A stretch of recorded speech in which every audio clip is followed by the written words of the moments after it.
یہ ای وی ایم کا جہاں تک مسئلہ ہے کہ ہم ای وی ایم کے مخالف کیوں ہیں، تو دیکھیں کوئی بھی ای وی ایم یا انٹرنیٹ بیس پلیٹ فارم وہ سیکیور نہیں ہے، اور وہ ہیکیبل ہے۔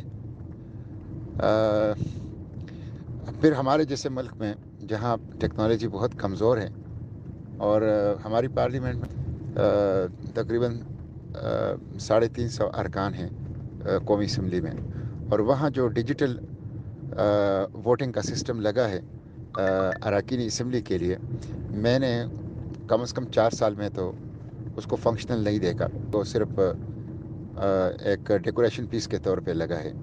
تو جو حکومت اپنے قومی اسمبلی میں ڈیجیٹل ووٹنگ اپنی ایم این ایس کی یا پارلیمنٹیرینس کی نہیں کر سکتے، ابھی ہم جو جوائنٹ سیشن میں ووٹنگ کر رہے تھے تو ہمیں شک ہوا کہ حکومت نے کہ جو لوگ ہیں وہ اتنے نہیں ہیں جتنے کہ اسپیکر نے اعلان کر دیے، تو ہم نے خود گنے، تو جب ہم نے گنے تو اس میں 4-5 کم نکل آئے۔ مشیر بھی کڑے ہو کے انہوں نے بھی اپنے آپ کو شامل کر لیا تھا۔ تو اگر ڈیجیٹل ووٹنگ ہوتا اور لوگ اپنے اپنے نشستوں پہ بیٹھے ہوتے اور وہ ساری چیزیں ریکارڈ کا حصہ ہوتی، تو وہ اپنی کرسی پہ بیٹھے بیٹھے، اپنی سیٹ پہ بیٹھے بیٹھے یس نو یا ایبسٹین یہ کر سکتے تھے۔ تو جو حکومت اپنی قومی اسمبلی کی ممبران کی 300-350 لوگوں کی ڈیجیٹل ووٹنگ نہیں کر سکے، تو 22 کروڑ عوام اور 15 کروڑ ووٹرز کے لیے کیا کرے گا؟ پھر اس کے ساتھ آپ دیکھیں کہ ہمارے نیشنل بینک کے جتنے تمام برانچز ہیں، وہ ابھی گزشتہ دنوں سائبر اٹیک اس کے اوپر ہوا تھا اور اس نے ڈیمیج بھی کیا تھا۔ پھر اس سے کچھ عرصہ پہلے آپ نے دیکھا کہ ایف بی آر کا ڈیٹا ہیک ہو گیا اور چوری ہو گیا، اور ابھی تک وہ ریکوری میں لگے ہیں اس کے۔ تو جب آپ کی یہ اسٹریٹجک فائنینشیل ایسٹس جو ہیں نیشنل بینک کی صورت میں یا آئی پی آر کی صورت میں آپ محفوظ نہیں کر سکتے، تو 15 کروڑ ووٹر کے جو رائے ہے اس کو کیسے محفوظ کیا جائے گا؟ یہ ایک بہت بڑا سوال ہے۔ پھر یہ دیکھیں کہ دنیا کے جتنے بھی ایڈوانس ممالک ہیں ٹیکنالوجی میں، وہ خود اس کو پریفر نہیں کرتے۔ آپ دیکھ لیں، انٹرنیٹ پہ جائیں، ایک کانفرنس ہوتا ہے ڈیف کون لاس ویگاس میں، اور اس میں وہ ایتھیکل ہیکرز کو دعوت دیتے ہیں کہ وہ آ کے ہیک کر لیں مختلف سسٹمز کو۔ اب 2019 میں انہوں نے 100 الیکٹرانک ووٹنگ مشین جو ہیں وہ رکھے تھے ایتھیکل ہیکرز کے سامنے، اور وہ بڑے بڑے انعام دیتے ہیں، یہ کانفرنس کرتے ہیں، بڑے بڑے انعام دیتے ہیں اس میں۔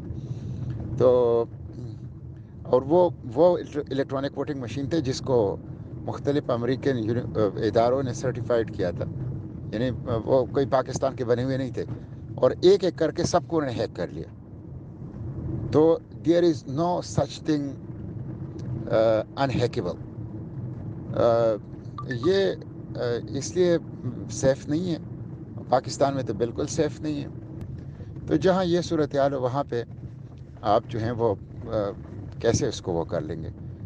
تو یہ ایک بنیادی وہ ہے، یہ تو ٹیکنیکل تھا۔ دوسری بات یہ ہے کہ الیکشن ریفارمز پاکستان میں جب بھی ہوئے ہیں، الیکٹرانک ووٹنگ مشین ایک بڑی اسٹریٹجک ڈیسیشن ہے، تو یہ ہمیشہ اکراس دا بورڈ ایک کنسنسس سے ہوئے ہیں۔ آپ خود اس کے گواہ ہیں، جس پارٹی نے بھی کیا ہے، ماضی میں مسلم لیگ نے بھی کیے ہیں، بڑے کیے ہیں بڑے پیمانے پہ، پیپلز پارٹی نے بھی بڑے پیمانے پہ کیا ہیں، ایک across the board national consensus سے ہوئے ہونے بھی چاہیے، تو وہ بھی نہیں ہے۔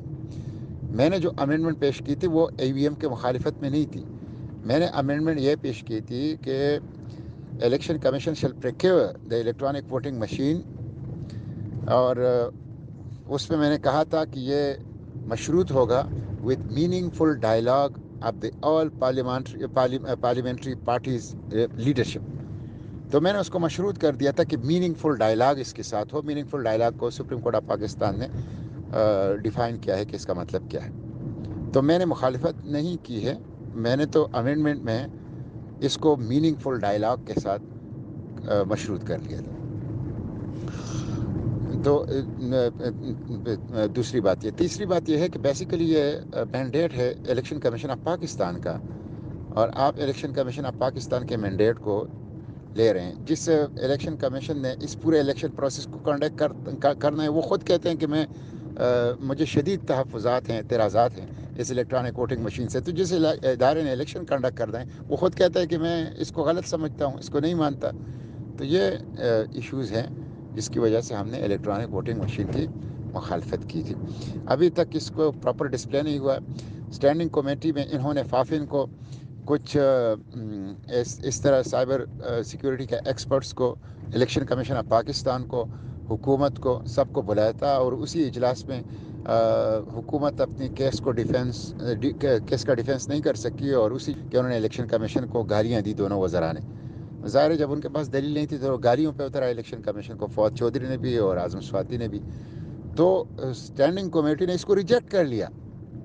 اگر یہ واقعی کوئی اچھی چیز تھی اور حکومت کے پاس جو ہیں اس کے تمام سوالوں کے, اس سے متعلق تمام سوالوں کے جواب ہیں, تو ان کو وہاں پہ جو انہوں نے ایکسپرٹس بلائے تھے, فافین کو بلایا تھا, الیکشن کمیشن کو بلایا تھا, دوسرے پرائیویٹ کمپنیز کو بلایا تھا کہ وہ ہم ایکسپلین کریں اور اٹھنے والے اعتراضات کا جواب دیں, تو وہ جواب دے دیتے.